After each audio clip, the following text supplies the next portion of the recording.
Good morning, friends. Pastor Al. It's Monday, January 26th.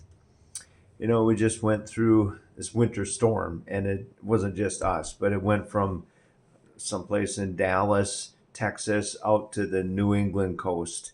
We got, I don't know, 8, 10, 12 inches of snow, and cold weather's coming in, and it makes life a little hard. Actually, our county still is in a level 3 um, for road conditions, which means you're not supposed to be out on the road unless you're emergency vehicle or something like that.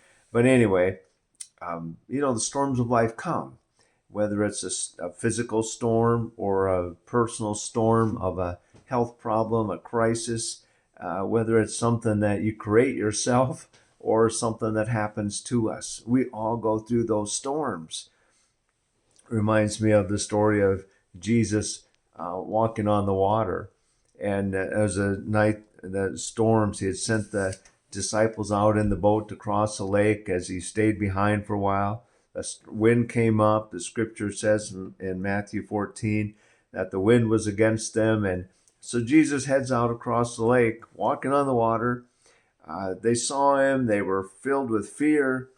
And then but Jesus was standing there, and Peter, said, "Lord, if it is you, tell me to come out to you." And Jesus said, "Come." And Peter got out of the boat in the midst of the storm, the wind blowing, the waves high, and started walking towards Jesus. And all was great while he had his eyes on Jesus. As soon as he took them off and looked at the storm, he began to sink. And it's just a good reminder for us that, as we go through the storms of life, keep our eyes on Jesus. We're going to get through it. If we focus only on the problem, the storm that we're in, we're going to have a hard time. Keep your eyes on Jesus. Whatever storm you are going through today, my friends, I encourage you to look to Jesus. Hang on to him as you go through the storm. Have a blessed day, my friends.